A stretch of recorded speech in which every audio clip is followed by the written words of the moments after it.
Saviez-vous que la plupart des crises cardiaques surviennent à 65 ans chez les hommes et à 72 ans chez les femmes? Oui. Et pourtant, la plupart des gens ne savent pas comment prévenir ces crises cardiaques. Malheureusement, ce que je vais vous apprendre aujourd'hui n'est pas nouveau, mais ce n'est toujours pas généralisé, ce qui fait que le besoin d'angiographie et d'intervention médicale invasive persiste. Il est intéressant de savoir que la chirurgie à cœur ouvert est en train de devenir obsolète et les médecins qui souhaitent se spécialiser sont de moins en moins enclins à choisir la chirurgie cardiaque. À la place, des méthodes plus simples et plus pratiques sont utilisées et deviennent de plus en plus répandues. Aujourd'hui, je vais vous apprendre un test simple qui est en train de se généraliser. Il devient de plus en plus courant chaque jour. Mais est-il vraiment possible de savoir si les artères sont bouchées sans angiographie? Peut-on le faire à la maison? Oui. Et aujourd'hui, je vais vous montrer comment faire. Tout commence par une simple question. Y a-t-il des plaques dans vos artères? Les plaques dans les artères. Je suis Mohamed Zari, j'ai travaillé pendant des années dans les services de chirurgie cardiaque, CCU et ICU, et actuellement, j'enseigne aussi les maladies internes et chirurgicales. J'aimerais vous apprendre les choses les plus récentes et les plus pratiques en matière de santé. Merci beaucoup. Likez la vidéo tout de suite, car ça aide énormément pour que plus de gens puissent la voir. Aujourd'hui, je vais vous apprendre comment, avec un simple tensiomètre à la maison, vous pouvez détecter vos plaques artérielles. Vous êtes prêts? Alors, commençons. Imaginez que vous ressentez une légère douleur dans la poitrine. Chaque fois que vous faites du sport, vous vous sentez aussi un peu faible et sans énergie. Vous allez consulter. Le médecin vous fait passer quelques examens. Ensuite, il vous dit que vous avez un taux de cholestérol élevé et que c'est dangereux car cela peut se coincer dans les vaisseaux de votre cœur. Alors, il vous donne un comprimé, vous sortez du cabinet et vous vous retrouvez avec plein de questions en tête. Pourquoi ai-je du cholestérol dans mon cœur? Je prends plus soin de moi qu'avant. Alors, pourquoi suis-je malade? Est-ce que cette obstruction est vraiment grave ou pas? Quand vos médecins parlent de cholestérol, vous devez penser aux plaques artérielles. Les plaques artérielles sont en fait le principal facteur de risque des crises cardiaques. Elles sont peut-être même plus dangereuses que le cholestérol lui-même dans le sang. Mais qu'est-ce que les plaques artérielles exactement? Beaucoup de gens pensent qu'une plaque, c'est une substance grasse et cireuse à l'intérieur des vaisseaux sanguins, là où le sang circule. Mais cette idée est fausse à plusieurs égards. Les plaques artérielles sont en réalité une substance collante et purulente, un peu comme du mucus. Et tout comme le mucus, elles sont composées en grande partie d'inflammation, plutôt que de cholestérol. Cette matière collante s'accumule dans vos vaisseaux et agit comme un bouchon. Si cette inflammation se rompt et pénètre dans la circulation sanguine, elle peut provoquer la formation d'un caillot. Si ce caillot est gros et atteint le cœur, il provoque une crise cardiaque. S'il atteint le cerveau, cela entraîne un AVC.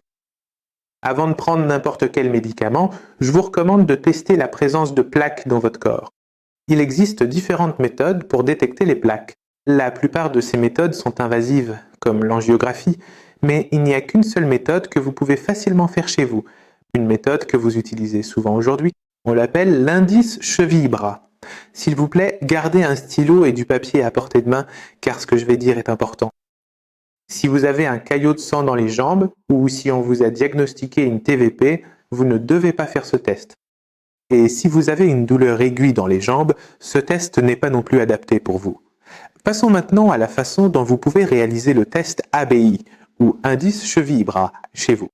Pour faire cela, vous pouvez utiliser un tensiomètre digital, car leur utilisation est plus simple.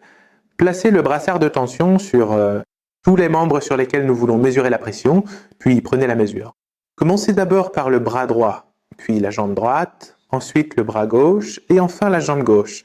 Une fois le test terminé, notez les chiffres affichés sur l'appareil pour vous-même. C'est très simple, il suffit juste de faire une division très basique.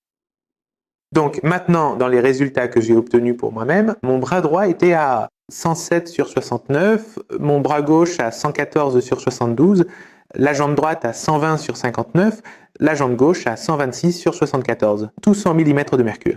Le premier chiffre, qui est le plus élevé, correspond à la pression systolique. Le second chiffre à la pression diastolique.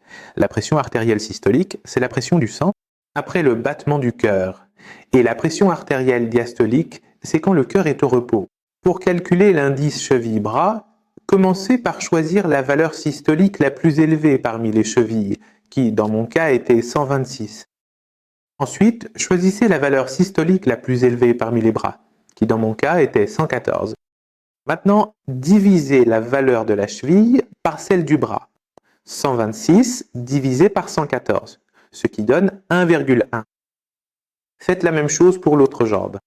Pour ma jambe droite, 120 divisé par 114, ça fait 1,05.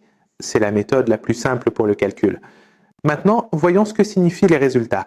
L'indice idéal est celui dont la valeur se situe entre 1 et 1,4, ce qui indique des artères saines selon la pression artérielle.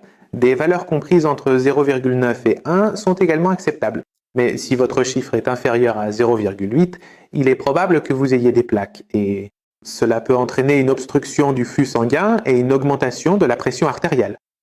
Si votre chiffre est supérieur à 1,4, cela indique un durcissement des artères, ce qui est aussi un autre problème et nécessite un suivi. Vous vous demandez peut-être comment cet indice est lié aux bras et aux chevilles. Eh bien, les artères des jambes, par rapport aux autres artères, rencontrent plus de défis. Elles sont plus étroites, dépendent des muscles des jambes pour rester plus flexibles et bien d'autres choses encore. La mesure de la pression artérielle au bras et sa comparaison avec la pression artérielle. La cheville peut indiquer si vous avez des plaques artérielles qui provoquent une obstruction ou un durcissement, des vaisseaux sanguins ou non. Cette condition s'appelle la maladie artérielle périphérique, ou MAP. Elle peut entraîner des crampes, des douleurs, des gonflements et même la perte de tissu dans les jambes, car toute partie du corps qui ne reçoit pas assez de sang meurt lentement. Les personnes atteintes de MAP, c'est-à-dire de maladie artérielle périphérique, ont un risque plus élevé de crise cardiaque et d'AVC. Le principal problème, c'est que, d'une part, l'apport sanguin aux muscles des jambes diminue, et d'autre part, le risque de formation de cailloux sanguins augmente. Les cailloux peuvent se former à cause d'un excès de plaques et provoquer une crise cardiaque. Donc, après avoir reçu les résultats, si le résultat est bon, félicitations. Vous avez peut-être des artères saines, mais l'ABI est surtout utile pour détecter des problèmes graves, pas des troubles légers. Si vos résultats ne sont pas bons, c'est bien de l'avoir découvert, et maintenant c'est le meilleur moment pour agir. N'oubliez pas, en regardant cette vidéo, maintenant vous comprenez à quel point il est important de faire les bons tests, et qu'il n'est pas nécessaire de vous précipiter vers la chirurgie. Vous savez maintenant quelle est la première étape à suivre pour détecter la plaque. Et si vous souhaitez en savoir plus, vous pouvez consulter un cardiologue spécialisé. Merci d'être resté avec moi jusqu'à la fin de cette vidéo. J'espère qu'elle vous a été utile.